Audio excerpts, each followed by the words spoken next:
Believe it or not, eventually these pieces will become a full-size quilt.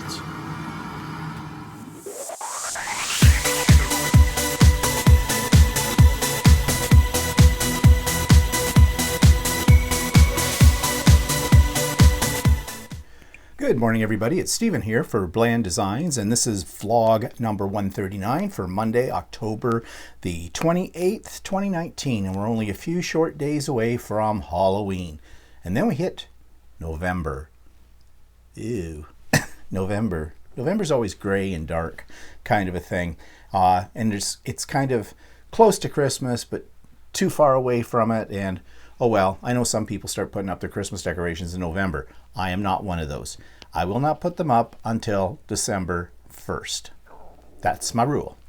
Okay, so what's in the current projects? Okay, so you saw in the teaser some of the pieces of the mystery quilt. That's a class that I'm taking right now. In fact, my second class is this afternoon.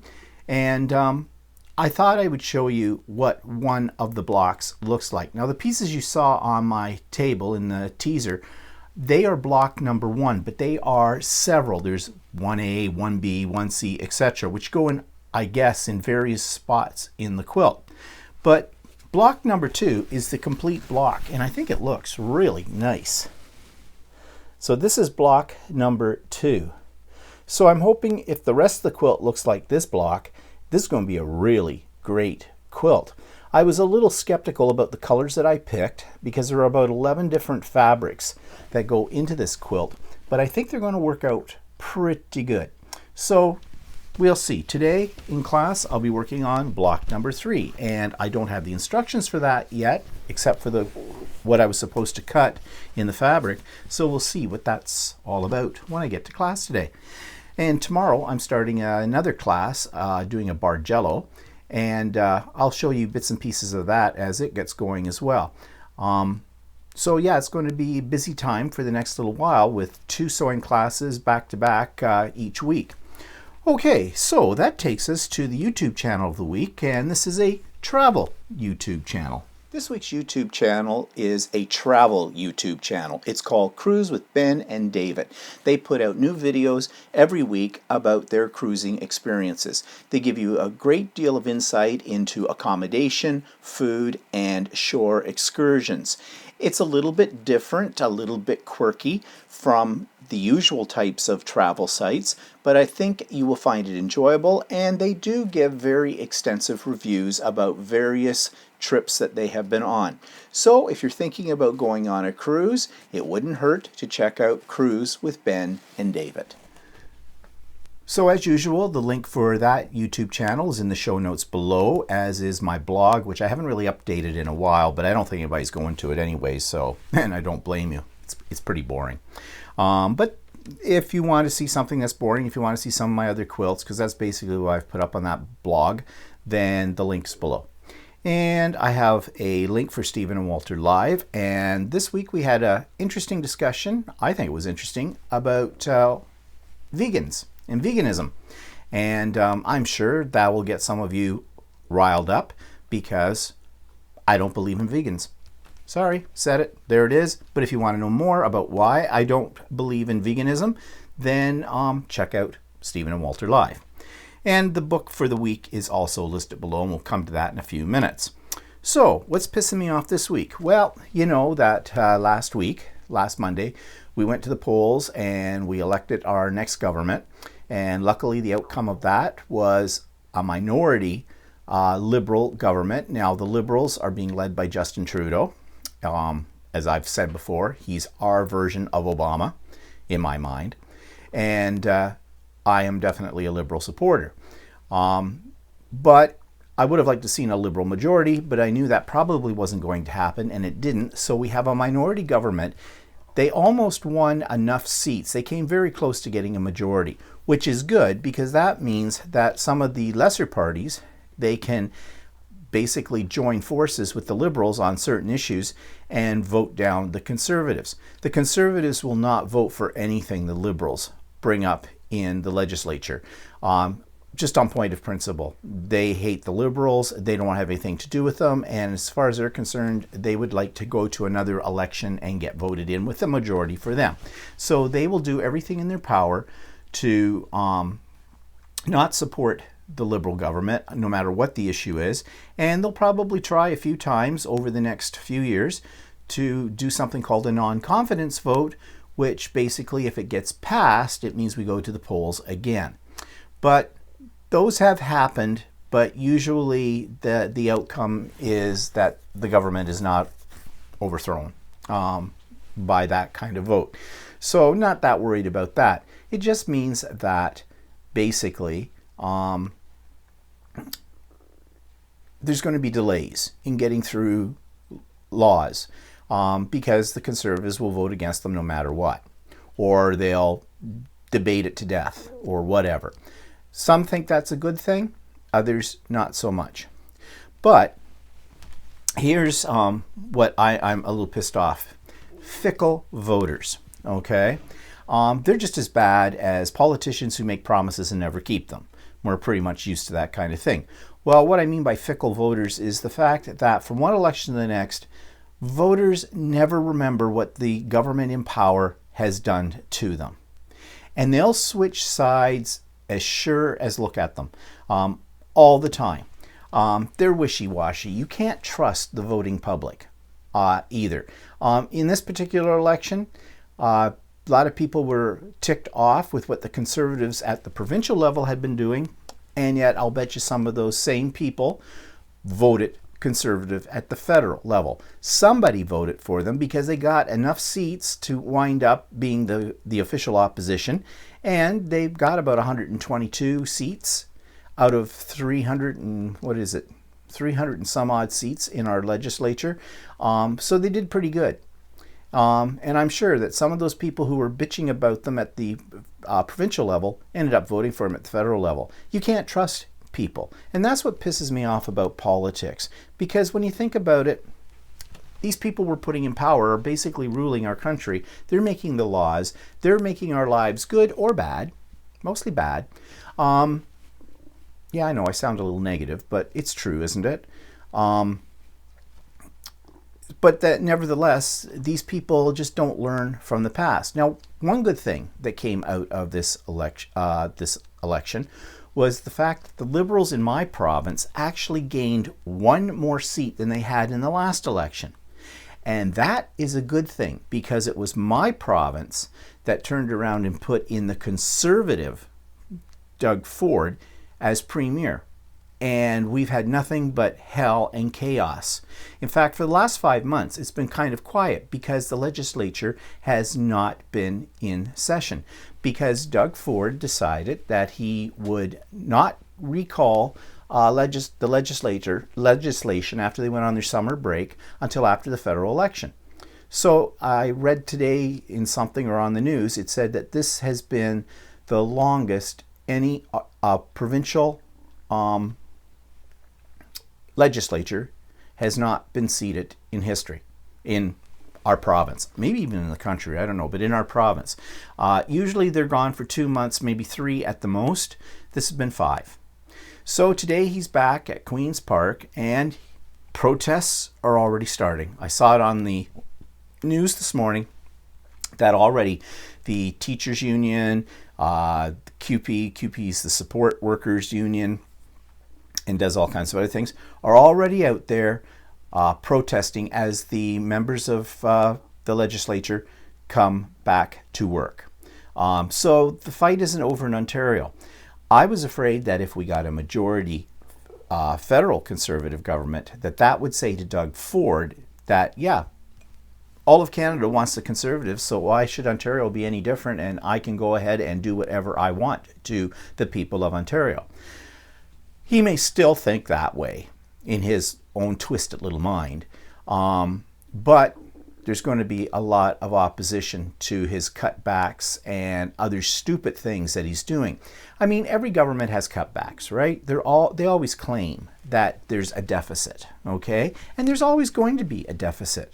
Unless we stop giving money to other countries, unless we stop pouring billions of dollars into the pockets of the rich and the large corporations, there's always going to be a deficit. That's just a way of life. So every government that comes in complains about the debt bill that's been left behind by the government before them. And they do the same thing. So in the province of Ontario, there is going to be a fight. The teachers' unions are very strong. And if Doug Ford thinks that he's going to be able to just sweep them under the carpet, he's got another thought coming. I think so. But anyways, back to the fickle voters, the people who put him in power and are complaining now about him, they're not any brighter than he is, really. I mean, he talked nice to them. They were gullible.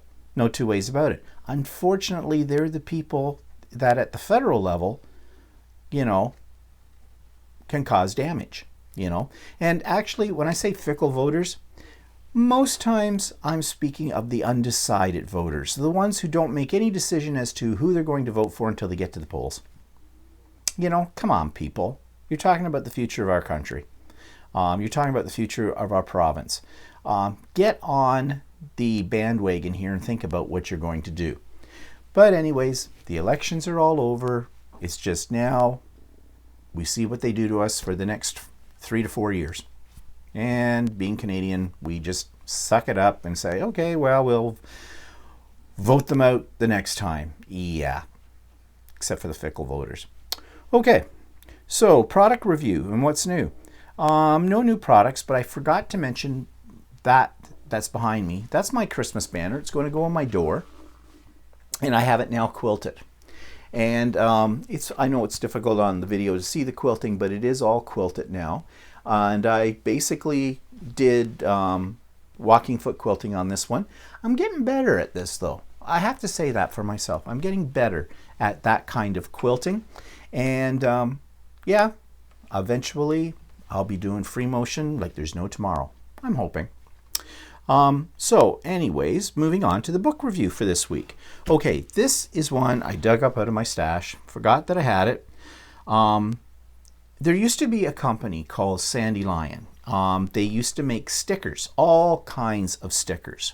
And we had a factory outlet about 45 minutes away from us or so, an hour away from us. And we used to go there and I used to stock up on stickers. I used the stickers in the early days of scrapbooking, and then I used them a lot in school with the kids. Now, I was a high school teacher, and you'd think, oh yeah, high school kids don't like stickers. Oh yes, they do. Oh yeah.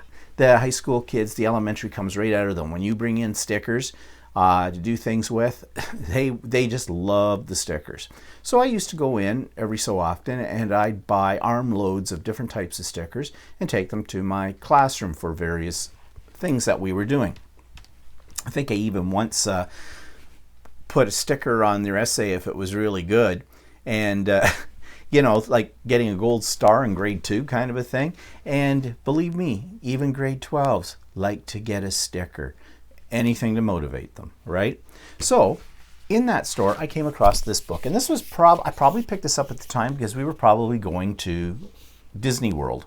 And I wanted some ideas for scrapbooking. So this book is all about what you can do with Disney products. Now, Sandy Lion also made scrapbooking papers. They made specialty papers, and they had stickers, they had die cuts and things like that. And they did have a lot of Disney stuff. I think that was a very popular sale for them. But this book gave me some ideas on how to do some layouts in my Disney album as well. Now, I know people are right into Disney. It's still very, very popular.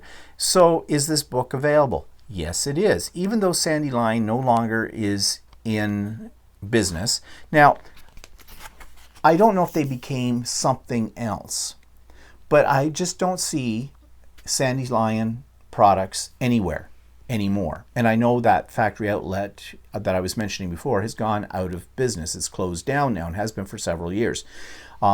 So you would think this might not be easy to get. Well, you can get it. You can get it on Amazon.ca, and I've provided you with a link to it in the show notes below. However, that's the good news. Bad news is how much this little sucker is going to cost you. Now, when I bought it, It was $24.99 Canadian. What's on Amazon right now is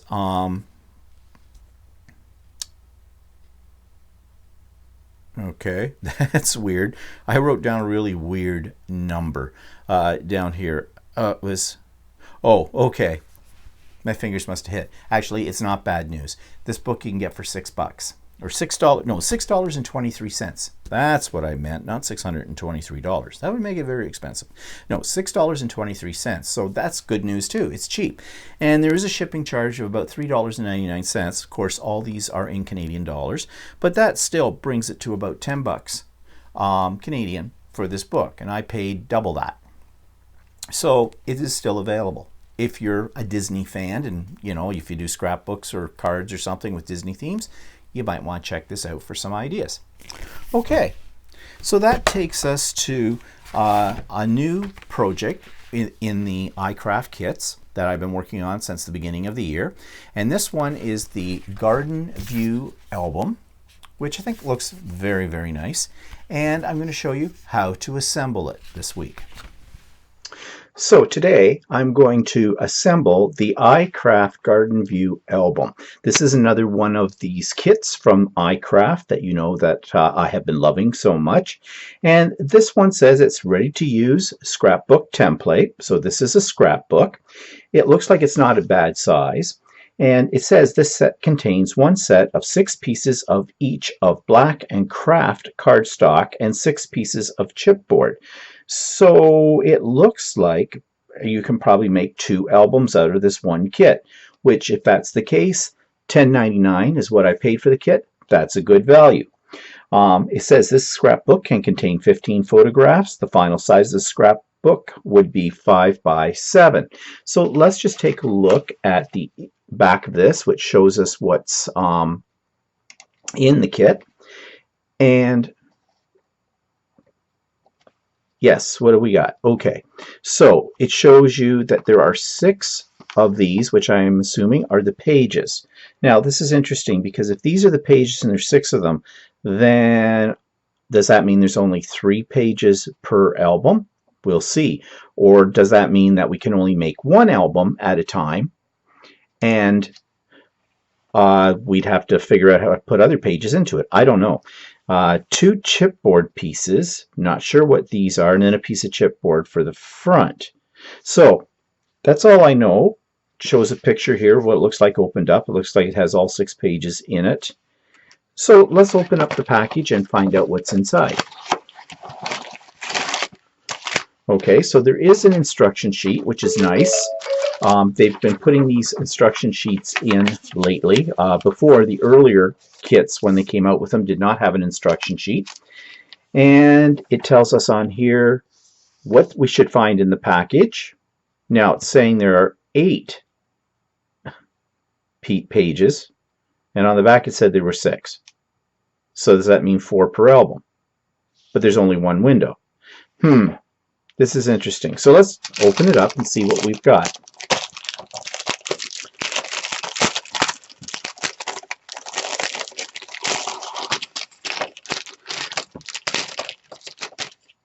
Now, it doesn't mention here, but it does in the instructions, that you need these little rings to put the album together. And just quickly looking at the pages and things, there looks like there are 3 holes, so we probably need 3 rings per hole, so we have 6. So that's good. Let's just set those aside. And then we have black. We have the chipboard pieces. And we have craft. So these are the pages. Well, we have 2 of these. This is good as well. My computer's giving me a little trouble here. Just a second. Okay, there we go. So we've got, it's doing it again. I don't know. My computer must be doing an update. Sorry. You probably can't see those things, but I can. So we've got these 2 window pieces, which on the package, they show these on the outside, which is kind of nice. I guess that's the garden view. Then we have chipboard pieces, and we have 1, 2, 3, 4. So these must be for the front covers. Let's pull this out of the way. Must be for the front and back covers. And those two. Holes are already pre-punched. That's good. I'm just going to lay, okay, this one's still got one of the little thingies in it. We'll just take it out. That happens. No big deal. One in this one too. So those go there. And then these are the pages. And we have them both in black and craft. So we have 1, 2, 3, 4, 5, 6. And I'm assuming there are 6 here. And yes, there are. So there you go. So we've got enough materials to make 2 albums. Now, if you put in larger rings, you could probably make 1 larger album. I might do that. We'll see. Because I'm actually thinking of doing this one and actually putting pictures in this one this time, as opposed to just embellishing it and making room for things to go into it. So let's set one set of this. Let's set the black set aside for now and take a look at the craft part and putting it together. Now let's go back to our instructions. Arrange the window 1. So this is the window 1. Cover 2 of them, and 8 pages, and base 3 is shown. So they're showing this, this, this, and this. So there's the album. And it says align window 1, cover 2, and all 8 pages, and base 3. Okay. And pass a ring through the holes as shown. Similarly, repeat the process for the other 2 rings. Okay. That seems pretty easy. So let's open up a ring. Whoa. These rings are stiff. Okay. And so let's put it in through the top one first, and this little base and a page.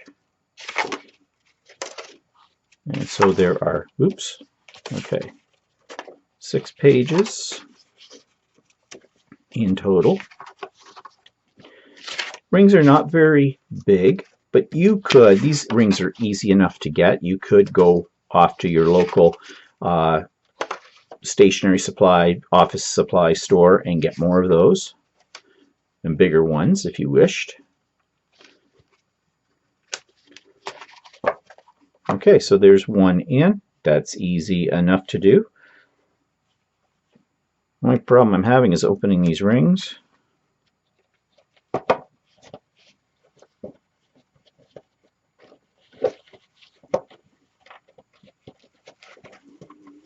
And there's the second one.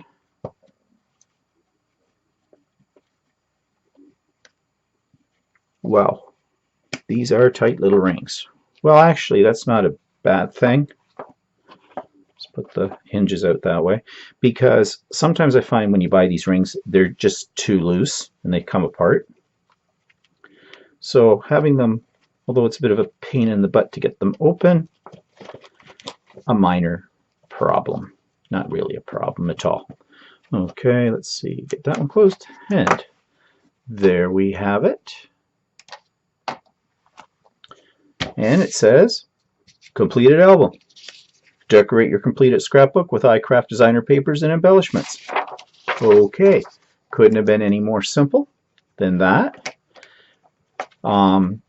If you were going to put a lot of 3D embellishments in this, though, I think I would want to replace these rings with bigger rings. But there it is. That's all there is to it. And I think it's going to make a nice little scrapbook album as well. So that was simple. So next time when we come back, I'll start the basic background paper decoration. Okay, so next week we'll start doing the background papers. All right, so events in the past week. Update on my mother, she's fine. Last week was a busy week for her at the home because she got her flu shot, which is great. Walter and I both went to the doctor last week and both got our flu shots. I get a flu shot every year. And anybody who says that they get sick from a flu shot, anybody who says they don't need a flu shot, they're idiots. They are idiots, sorry. First of all, the flu shot does not make you sick. It can raise your temperature up a little bit after you get it for a day or less, and that means it's working.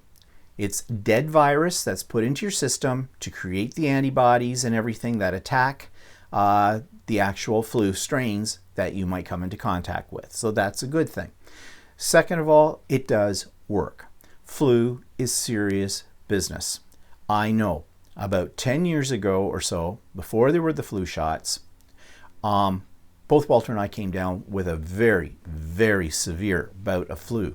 It was so bad that we were basically in bed for 5 days and semi-conscious. Everything was coming out of our bodies from every orifice we had. We were wearing adult diapers. Okay? I had never been so sick in my life as that. And it was after we lived through that we said, when they started the flu shots, definitely going to get it. Plus, what I did for a living, I was around kids. Kids are just walking disease bags of all sorts. And as a teacher, you do over the years build up a certain immunity, but not to the flu. And you just can't afford time off work for many reasons because you're sick. And also, for Walter in those days too, his mother was in a nursing home at that point in time. And of course, he had to protect her. So, best thing that he got the flu shot so he couldn't transmit anything to anybody else or pick it up, because flu in a nursing home is a death sentence, can be. And my mother always gets the flu shot. And yeah, it's just worth the effort to get it. It really is. And in Ontario, anyways, it's free. And you can go to Shoppers Drug Mart and get the flu shot. Fortunately, I didn't have to this year because my doctor, the timing was good. She had the flu shot in. And when I went in to see her, she just said, do you want the flu shot? And I said, of course I want the flu shot. And away we go. She gives a good shot too. Never even felt it coming. I mean, I'm not a fan of needles. Who is? But usually when somebody's going to stick me with a needle, I just talk. I just rattle on about things, and so I'm not paying any attention. Like, I don't watch them sticking it into me. Walter's different. He likes to watch them sticking it into him. I don't know. Bit of a masochist, I guess.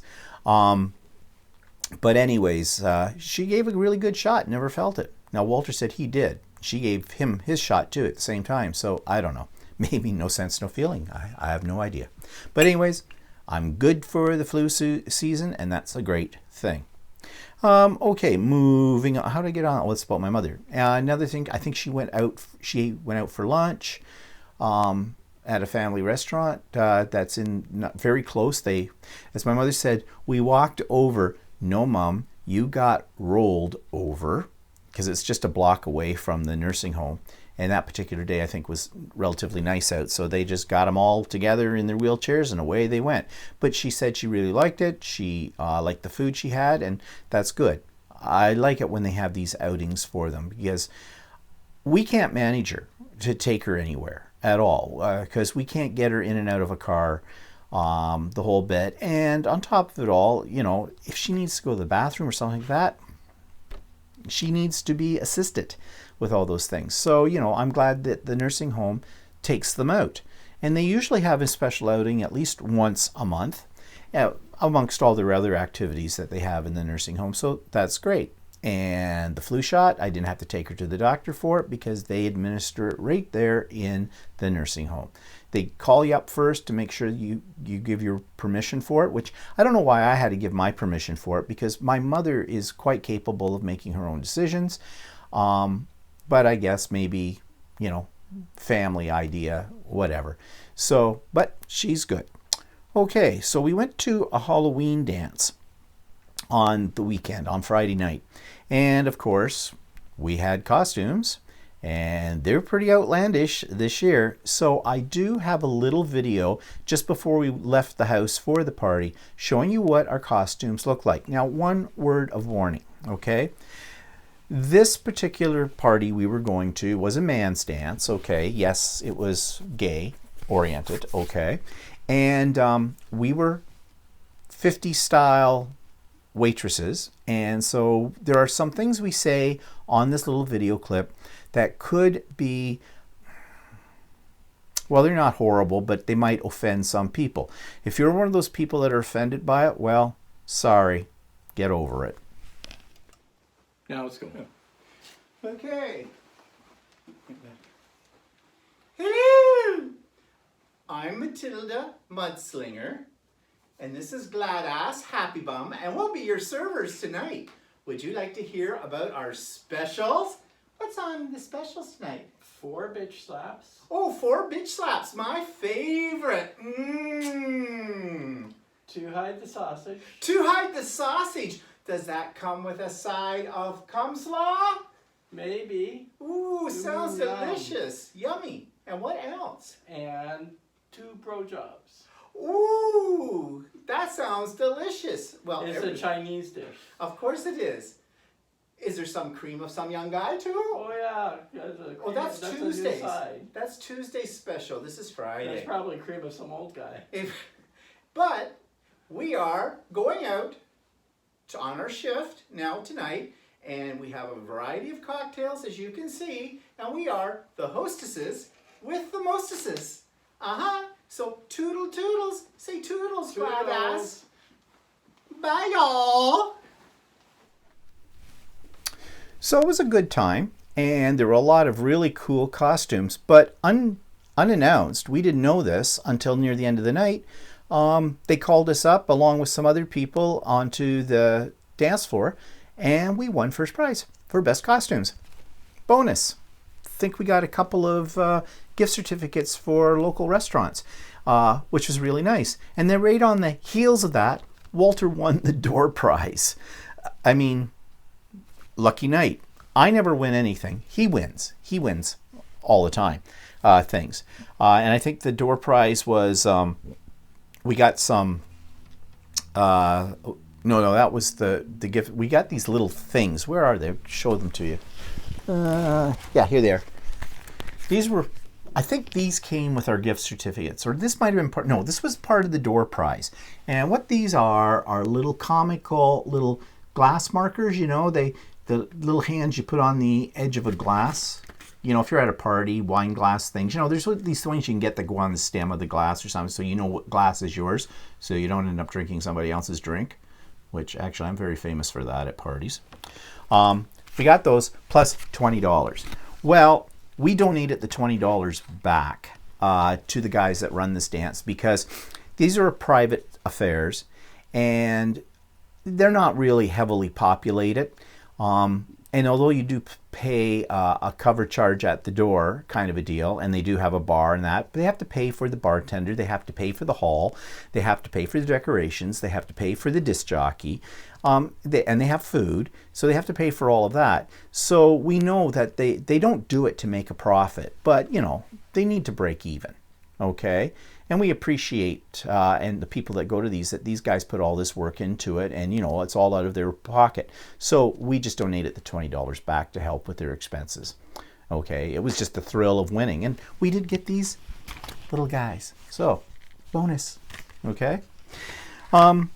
So that was Friday night, and I've already mentioned the sewing classes this week. Now here's something interesting.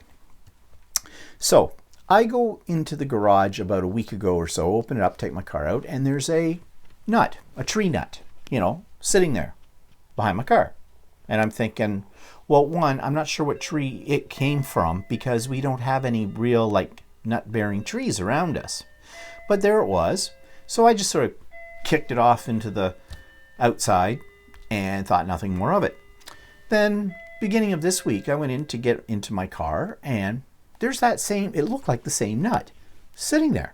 Now, I don't know if it was the same one or not, but as I said, we don't have any nut-bearing trees around us. So anyways, there it was, sort of in the same spot. So I said to Walter, stupid question, did you put the nut back? Knowing the answer would be no. And then he said, He said, I've heard some things in the garage, like there's some creatures in here. And he says, I'll bet you we've got either a squirrel in here or a chipmunk. So we've had a lot of chipmunks around this year. And I don't know if you remember, but I mentioned that we have a lot of holes in our backyard. And I thought that might have been skunks, because we do have skunks, digging for grubs, that kind of thing. But apparently those aren't skunk holes. Those are chipmunk holes. They burrow down to 30 feet below the surface and have a maze of tunnels under there. And so you'd see them peeking their little heads out every now and then. It's kind of like whack-a-mole, you know, that game.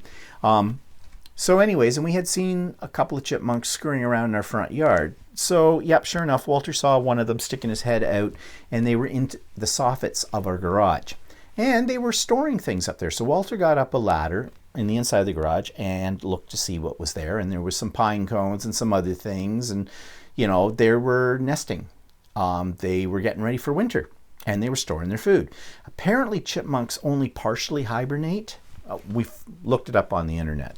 And they wake up during their hibernation and eat, and then go back to sleep again. So that's what they were doing. They were getting their winter stores in. Well, chipmunks are cute. They're really cute. And the little buggers are very, very destructive. And, you know, we don't need them in the garage eating things we have stored in the garage and making a mess of things. And because they can be very, very destructive. Again, a lot of this information we found on the internet.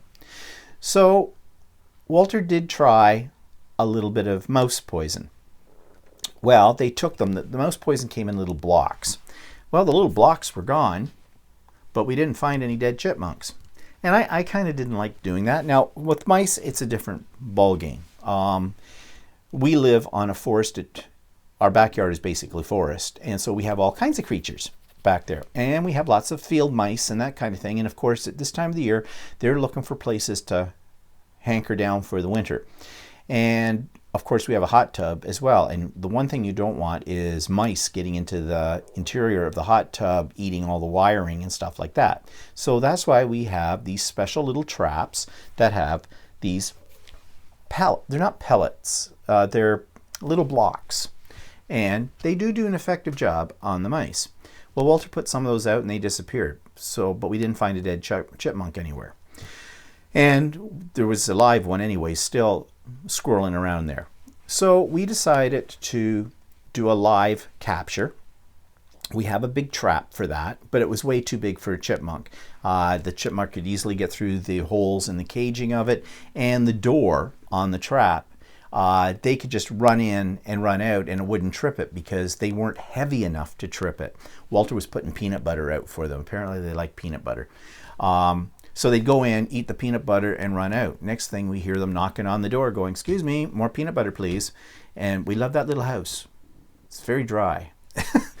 Well, no, not really. But so we ordered on Amazon. When I say we, I mean Walter ordered on Amazon a live trap that was meant for smaller creatures like chipmunks.